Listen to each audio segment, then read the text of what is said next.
Capture life's moments like never before with Rockbrook Camera, Nebraska and Western Iowa's premier camera store since 1975. Rockbrook Camera is not just about selling you a camera. It's about helping you become a real photographer, recording your life and sharing it with others. Today's cameras are faster, easier to use, capable of shooting stunning video, and with film photography making a comeback, there's never been a better time to dive into the world of photography. Rockbrook Camera goes as fast or as slow as you want to go. You can try before you buy with camera rentals, or give that older generation camera in the used department a whole new journey. Find Rockbrook Camera, 1 block south of 168th and West Center in Omaha, 70th and Pioneers in Lincoln, and at rockbrookcamera.com. That's rockbrookcamera.com. Discover or rediscover your love of photography today at Rockbrook Camera. Great photography begins here. We get our weekly groceries delivered through Instacart because once football season starts, game time is family time. I can get everything my family needs for the week, from reliable staples to specialty ingredients, all delivered right to my door in as fast as 1 hour. So I can stay on my game without missing a minute of the game. Visit instacart.com or download the app to get free delivery on your first 3 orders. Offer valid for a limited time. Minimum order $10. Additional terms apply. Instacart. Add life to cart. They say you have 3 names. The one you inherit from your family. The one your parents gave you. And the one you make for yourself. So create the brand of you. Find the job you've always dreamed of and make it yours by going to Irish Jobs, Ireland's online recruitment platform. Take control of your career. Visit irishjobs.ie and move up to the next level you. Irish Jobs. Make a name for yourself.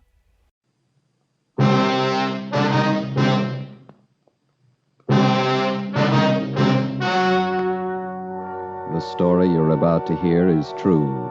Only the names have been changed to protect the innocent. Fatima Cigarettes, best of all long cigarettes, brings you Dragnet.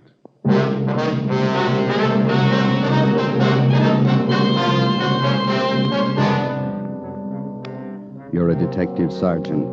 You're assigned to homicide detail. A small boy is reported missing from his home. His age, 9 years. Foul play is suspected. Your job, find him.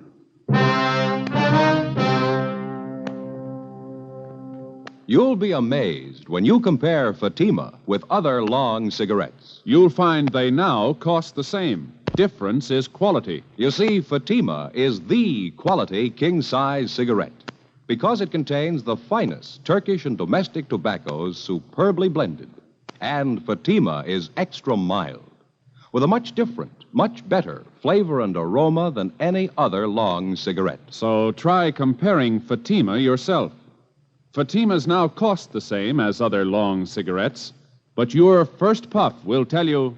Ah, that's different. Yes, in Fatima, the difference is quality.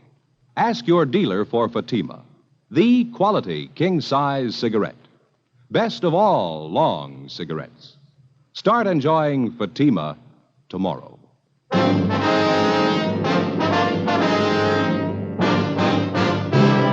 Dragnet, the documented drama of an actual crime.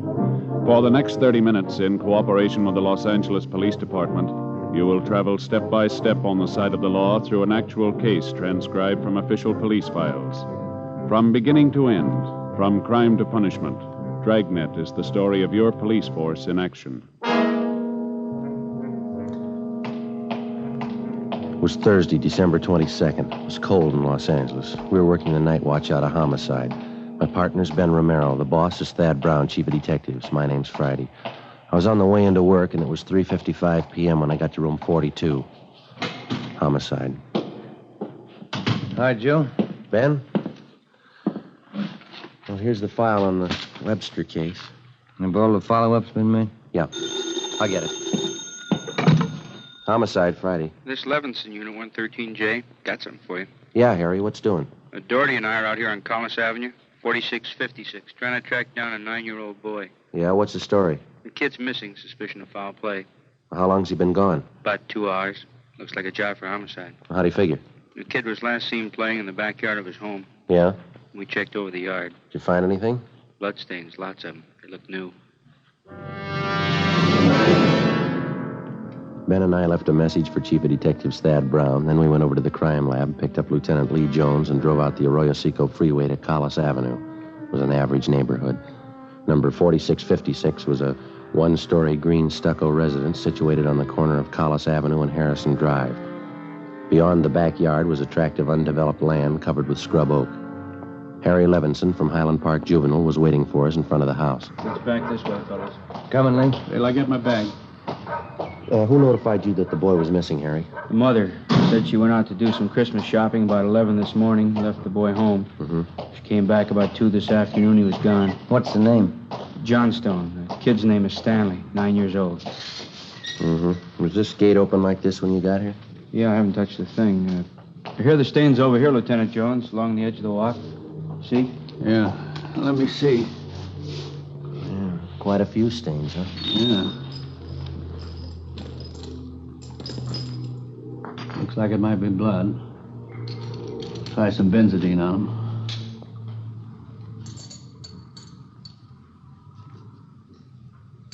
There we are. See what happened? Where's the kid's mother now, Harry? Yeah, in the house. Doherty's talking to her. Did you talk to any of the neighbors?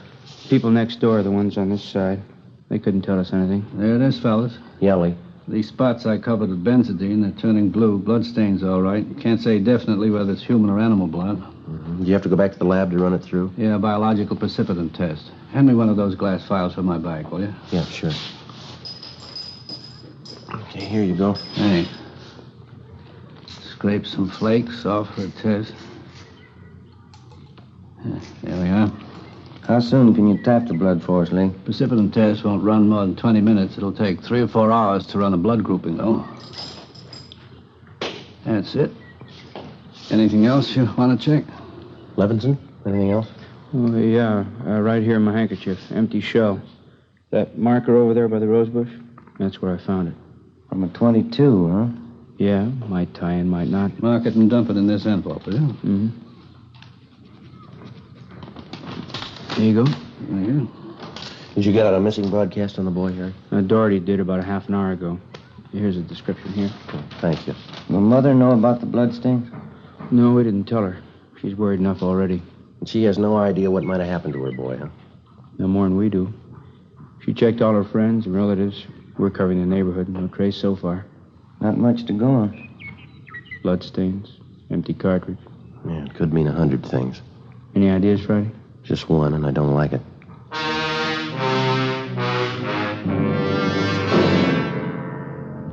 4:30 p.m. Thursday, December 22nd. The neighborhood search for 9-year-old Stanley Johnstone continued. Lee Jones went back to the crime lab to start the precipitant test and the blood grouping. Levinson and his partner Doherty from Highland Juvenile stood by. We called Chief of Detectives Thad Brown, and he ordered up a special detail to aid in the search for the missing boy. Ben and I questioned the boy's mother, Mrs. Ruth Johnstone, a woman in her early 40s. She seemed fairly calm under the circumstances. Miss Johnson, is your boy Stanley in the habit of wandering off without telling you where he's going? No, he's not in the habit of wandering off, but he has done it before. Well, when was the last time, Miss Johnstone? You don't have any children, do you, Sergeant Friday? No, ma'am, I'm not married. Well, there comes a time in every young boy's life when he feels that it's time to leave home, go out on his own. Usually happens somewhere around 8 to 10. I think I know what you mean. I have a boy. Well, then you know how it is. My husband and I scolded Stanley one afternoon after school, and he was quite put out about it. Thought George and I were unfair. Packed a few of his things and left. Well, how long was he gone? Oh, no time at all, about 2 hours. I was worried about him, but my husband said to leave him alone. Said every boy had to go through that stage. Mm-hmm. Well, then you think that he's run away from home again this time? Yes, I think so. He's been gone about 4 hours now, and I have a funny feeling about it. Did you and his father have some misunderstanding with the boy recently? Well, that's just it. We haven't. I don't mind telling you now that we're talking about it. I am getting worried. Well, is there any place around that he might like to visit, a hobby shop, playground, someplace he might be? Yes, there's Jensen's model shop, Little Shannon Burroughs, but I've already called there, and he hasn't been seen all day. I've called all his friends, and they have no idea where he is either. Well, we'd like a list of all of his friends and the places that he was known to frequent. Yes, all right, I'll give them to you. Where do you suppose he is? Where's your husband now, Miss Johnson? At work. George works for the city. He's a fireman. What house is he stationed at? Engine Company 12. He's working the A platoon. He'll be home tomorrow morning. I haven't told him Stanley's gone. Well, is there any chance that the boy might be down at the firehouse with his father? No, he seldom goes down there anymore. No, I don't think he's there. I'm awfully worried. May I call my husband? Well, certainly. Go right ahead.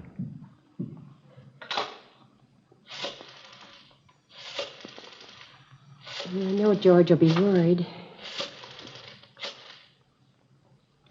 Engine Company 12, please.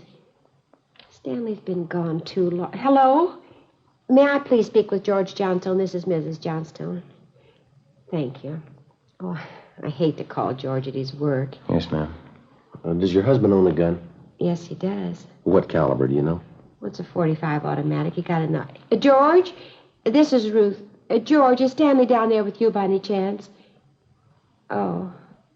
No, I can't find him anywhere. He wasn't here when I came home from doing my shopping. There are 2 policemen here. No, I said there are 2 policemen here. No, dear. I'll call you if we don't find him soon. All right, dear. Yes, you too. Goodbye. I didn't think he'd be with George. That .45, is that the only gun in the household? Yes. Why are you asking about guns? Has anything happened that you're not telling me about? No, ma'am, just routine checking. We'll have to take a look at that .45 if you don't mind. Maybe I should tell you we do have another gun in the house, but it's all wrapped up. George bought it for Stanley's Christmas present. What if we could see it, please? Yes, well, will you have to unwrap it? Yes, ma'am, I'm afraid so. It's in the closet. I think I can reach it. We had to hide it. Let me see. Well, here's the paper it was wrapped in, and Stanley must have found it. It's gone. You see, here's the gift card and the box the gun came in, the rifle. I wonder if I could look at that box, ma'am. Thank you. How about it, Joe? .22 caliber. Thursday, December 22nd, 5:15 p.m. It was getting dark. The search for the missing boy continued. We checked the list of Stanley Johnstone's friends. None of them or their parents had any idea of his whereabouts. We talked with Levinson again. He'd been in touch with the detail combing the neighborhood. They'd found nothing. We went down to Collis Avenue and 10th Street, service station on the corner. 1 nickel, Joe? No, I got one. Will you watch for Thad? Yeah. Okay.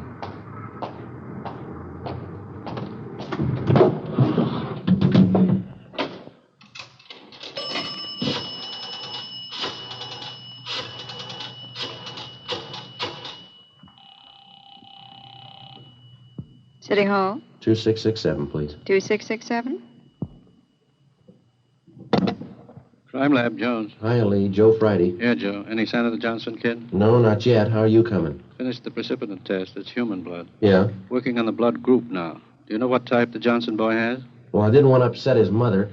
Thought I'd wait till the last thing. We're in the neighborhood. Check with the family physician. That way you won't disturb her. Yeah, I figured on that. Just a minute, Lee. Yeah. Yeah, babe. Most is pulled up. Okay. Thad Brown's out here now. I'll check you later, Lee, huh? Right, Joe. Right, bye. Bye. Over this way, Joe. Gentlemen, how's it going? We just checked with Lee Jones. Yeah, I know. It's human blood. What do you think? We talked with the boy's mother, Mrs. Johnstone, found a gun missing. Yeah? Caliber's the same as the empty casing Levinson found. It's .22. You said the gun was missing? Yeah, the Johnstones were going to give it to the boys a Christmas present. They had it hidden, but it's gone. Any idea who took it? Well, they left the Christmas wrapping behind. I think it was the kid. .22 rifle, huh? 9-year-old boy. When are they going to learn? First, it's carbide cannons on the 4th of July. The city issued ordinance after ordinance. A few thousand kids around the country had to lose their eyes, fingers, hands before their parents would give us their full cooperation to outlaw them. I know what you mean. Sure you do. You and every other cop in the country became the heavies trying to clamp down on them. It's always the same story. This time it's guns for Christmas. Well, I know what you're thinking, but we're not sure yet. Listen, Friday. There's a city ordinance against giving a gun to a kid. You know that. Yeah, I know that. There's a missing boy and a missing gun. There's blood on the ground and an empty shell. That's enough for me. Well, we're going to stay with it. Something's got to break. Yeah? I hope it's not the hearts of that kid's parents. Hi, Chief. Been looking for you, Friday. What do you got, Harry? Found the gun. New .22 rifle. I'd say it's been fired recently. Where'd you find it, Levinson? Back up there in that scrub oak behind the Johnstone house. Mrs. Johnstone identified it. Buckley took it down to crime lab. Thanks, Harry. Miss Johnstone okay? Pretty sick now. Doherty came up with something else. What's that? There's another one missing. An 8-year-old boy. 6:30 p.m. We talked with Officer Doherty about the other missing boy. He told us that his name was Stephen Moorheim, 8 years old. His family had just moved into the neighborhood. It seemed that no one besides the Moorheim family knew that the boys played together. Mrs. Moorheim told us that Stephen told her that he was going out to play and he'd be home by 6 o'clock for dinner. She told us that he was an unusually prompt boy and almost never overstayed his playtime. We got a description of the Moorheim boy and put out a missing broadcast. We called the Johnstones family doctor. He told us that Stanley's blood was type O. At 7 p.m., we talked again with Mrs. John Moorheim. Are you sure Mrs. Johnstone doesn't know where the boys are? She has no idea, Mrs. Moorheim. Oh, this is terrible. Just awful. I feel there's more to this thing, something you're not telling me. Well, there's no use to upset you until we know a few things for sure. And you're holding back something. Well, now, please try not to worry, Miss Moorheim. There are certain things that we're going to have to ask you, routine questions in any kind of investigation. Is there anything else you want to know? Yes, ma'am. What is your boy's blood type? It's a funny question. Do you think anything's happened to him? Have you found him and you're not telling me? No, ma'am, we haven't found him, and we don't think anything's happened to him. His blood type. Yes, ma'am. Well, I think I have it written down in Stevie's baby book. Yes, here it is. It's type O. Thank you. I wonder if I might use your phone? Yes, of course, it's in the hall. I'll be right back, Ben. Okay.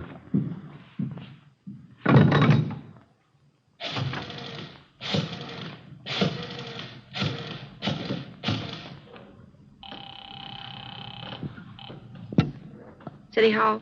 2667, please. 2667? Crime Lab, thank you. Hello, Ray. This is Joe Friday. Is Lee there? Just a minute, Joe. Take two, Lee. Jones speaking. Checking back, Lee. Did you get the blood types on the two missing boys? Yeah, both type O. So were the stains, Joe. Type O.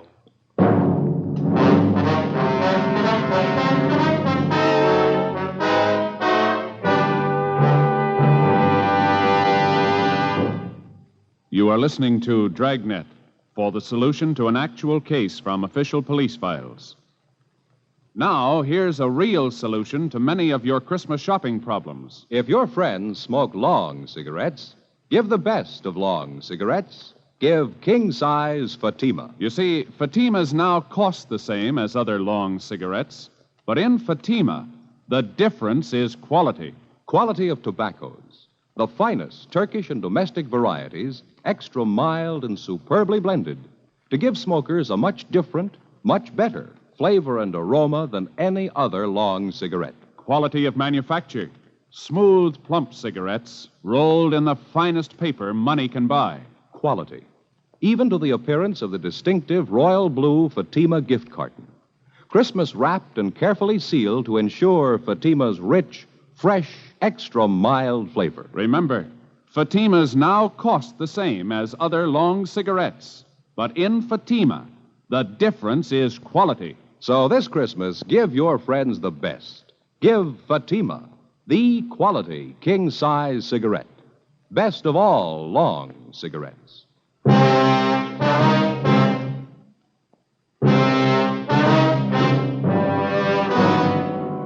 8 p.m., Thursday, December 22nd. Still no sign of either of the missing boys. Chief of Detectives Thad Brown went back to headquarters to direct the search from there. He dispatched another detail of 50 men to aid in the hunt for the missing youngsters. 8:30 p.m. It was getting colder. The citrus growers were warned to expect a freeze. We went up the block to see Mrs. Johnstone. Her husband had quit work early and returned home. We talked with him. He could tell us nothing more than we already knew. We still had not informed either of the families about the bloodstains in the empty cartridge casing, which had been discovered in the backyard of the Johnstone home. It was more than possible that they had a right to know about our findings, but Ben and I felt there was no cause to add to the distress of the two families at this time. If the two missing boys were found alive and well, then the bloodstains in the cartridge would be of no concern to the relieved parents. At 8:40 p.m., Ben and I left the Johnstone house and went to the home of Mr. and Mrs. John Moorheim. Miss Moorheim, you said your husband worked at a market? Yes, he telephoned about 15 minutes ago, said he was closing up right away. He'll be here any minute. Do wish Stevie would call, come home. It's so cold out tonight. All he had on was a thin cotton jacket. We'll try not to worry. We're doing everything we can. He'll be all right.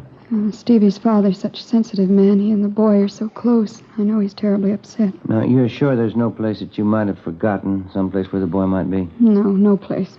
No. anything's happened to the boy, it'll just kill John. No. You sit still. I'll get it, Miss Moran. Joe? Yeah, Harry. The Johnstone kid, he's been found.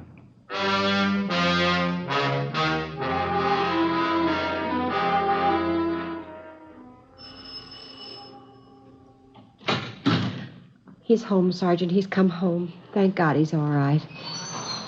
Where's he been? Did he tell you? No, he didn't. His clothes are all dirty and he's acting strange. I've never seen him like this. How do you mean, Miss Johnston? Well, he just came to the front door and said, "Hello, Mom." He sat down in a chair and stared at the floor. Won't talk to his father or me. Do you mind if I talk to him? No, go ahead. I asked him about the little Moorheim boy, but he wouldn't tell me a thing. Where is he now? Right over there in the living room. Looks all right. Yes. Son, this is a police officer. He wants to talk to you. Don't be afraid, dear. He only wants to ask you some questions. Son. You see, Sergeant? Stanley, look at me, son. Come on, youngster. Get your head up there. That's better. You had your mother pretty worried. You know that. You want to tell us where you've been? We should try to get him to eat a little something. You hear that, son? Want something to eat? Stanley, there's another little boy up the street who hasn't come home. You know where he is? His father and mother are worried about him, too. Just like your folks were. We're going to ask you to help us find him. I killed him. I killed Steve with the .22. We were only playing, but I killed him. How do you know you killed him? Maybe he's only hurt now, isn't that it? No, he's dead. I know he's dead. The gun went off. I forgot we put bullets in there. Where is he, Stanley? I hit him. I was scared. I didn't want anybody to find him. Where did you hide him, son? In a cave up on the hill. I didn't mean it. He was my pal. Do you want to show us where, Stanley? Yes, I'll show you.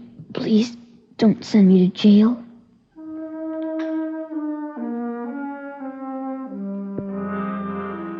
"9:15 p.m., Thursday, December 22nd. 9-year-old Stanley Johnstone led the way up the hill behind the backyard of his home. He showed us the wagon he moved the body in. His father came along with us. About 50 feet from the crest of the hill, the boy pointed to a thicket of scrub oak. There we found a small cave holding the body of Stephen Moorheim. There was a single bullet wound in his chest just below his heart. He was dead. We covered the body. Stanley, how did it happen? I knew my folks were going to give me the gun for Christmas. I knew where it was, and I got it. There was a box of bullets with it. Were you pointing the gun at Stevenson? No, sir. No, sir, I wasn't.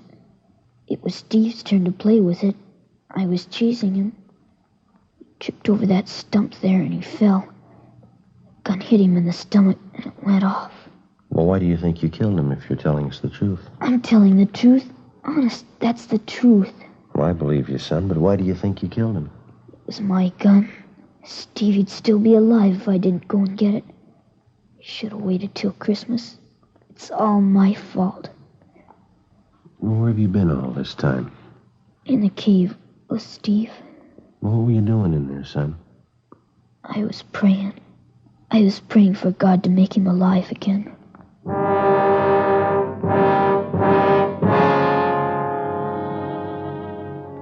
After a thorough investigation, Ben and I were convinced that the shooting of Stephen Moorheim was accidental. Lieutenant Lee Jones' findings substantiated the Johnstone boy's story even to the smallest detail. We put in a call to the coroner's office and acquainted him with the facts. He designated a local mortuary to handle the body pending autopsy and granted us permission to remove the body to the Moorheim home. Mrs. Moorheim collapsed. The family doctor was called. Ben and I sat in the living room to wait for John Moorheim, the dead boy's father. Edith? Edith? Mr. Moorheim? Yeah, you the police? Yes, sir. Well, where's Edith? Where's my wife? Has my boy come home? Have you found him? Yes, sir. Well, where is he? Steve? Stevie? Where's Steve? He's hurt, isn't he? Yes, sir, yes. is he? I want to see him. He's hurt bad, Mr. Moran. Where is he? I want to see him. How bad? Pretty bad. He's dead. All right if I go in? Yes, sir, if you want to. Will you go with me? Sure. Don't make it any harder on yourself, Mr. Moran. I want to see my boy. Mr. Morheim.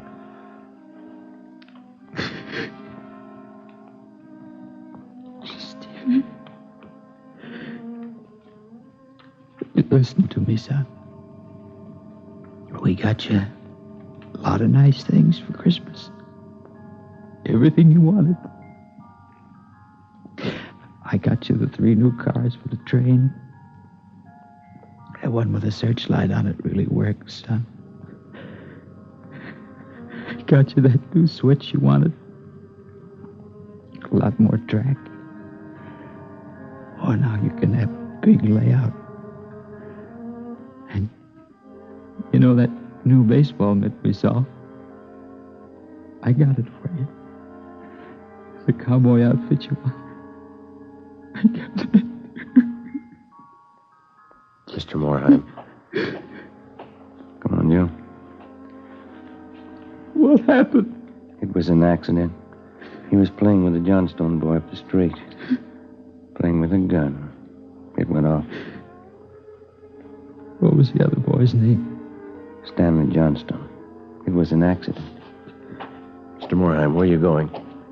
I want to see that boy. We had no idea what the dead boy's father had in mind. We didn't feel that we should try to restrain him. We went along with him up the street to the Johnstone home.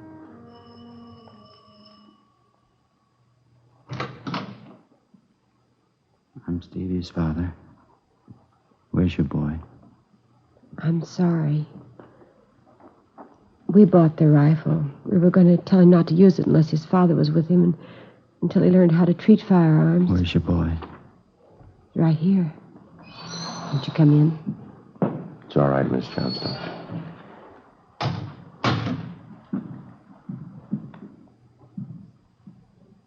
You're the boy that was with Stevie? Yes, sir. What's your name? Stanley. I know it wasn't your fault, Stanley. Wonder if you'd do something for me. Yes, sir. I've got a lot of nice presents for Stevie. I know he'd want you to have them. I want to give them to you Christmas Eve. Mom? I think that'd be a fine idea, son. Come on, Ben.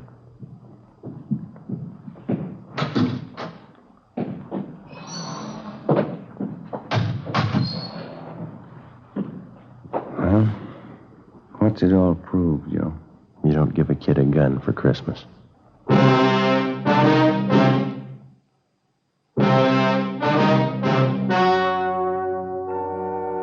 The story you have just heard was true.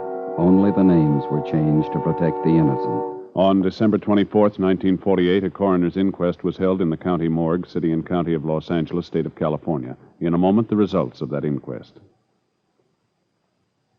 Now, here is our star, Jack Webb. Thank you. To get year-round thanks for the gift you give this Christmas, give cartons of Fatimas to every long cigarette smoker on your list. Christmas Fatimas in the special royal blue slip-over jacket make a perfect gift just as is. And to my friends who sell Fatimas, the retail dealers and the wholesale distributors all over America, to each one of you, a special season's greeting. And to everyone, a Merry Christmas.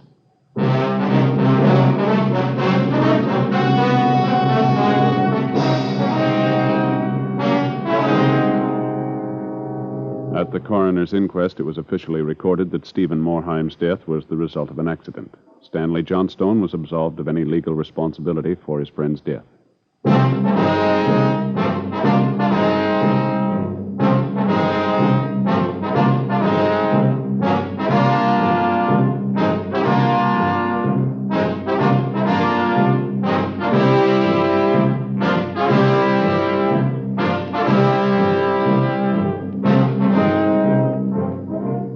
have just heard Dragnet, the series of authentic cases from official files. Technical advice for Dragnet comes from the Office of Chief of Police W.H. Parker, Los Angeles Police Department.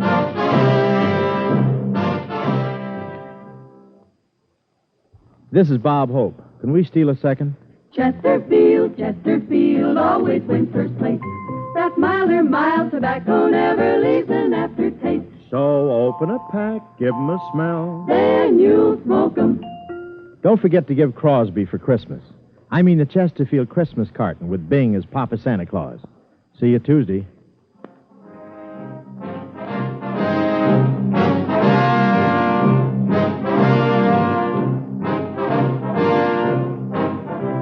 Fatima Cigarettes, best of all long cigarettes, has brought you Dragnet, portions transcribed from Los Angeles.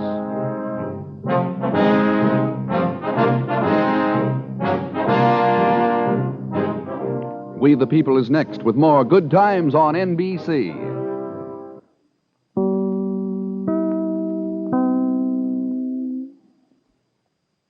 Hello, it is Ryan, and we could all use an extra bright spot in our day, couldn't we? Just to make up for things like sitting in traffic, doing the dishes, counting your steps, you know, all the mundane stuff. That is why I'm such a big fan of Chumba Casino. Chumba Casino has all your favorite social casino-style games that you can play for free anytime, anywhere with daily bonuses. That should brighten your day a little.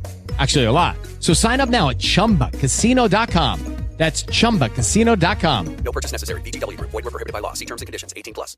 With Lucky Land Slots, you can get lucky just about anywhere. Dearly beloved, we are gathered here today to... Has anyone seen the bride and groom? Sorry, we're here. We were getting lucky in the limo and we lost track of time. No, Lucky Land Casino. With cash prizes that add up quicker than a guest registry. In that case, I pronounce you lucky. Play for free at LuckyLandSlots.com. Daily bonuses are waiting. No purchase necessary. Void where prohibited by law. 18+. Terms and conditions apply. See website for details.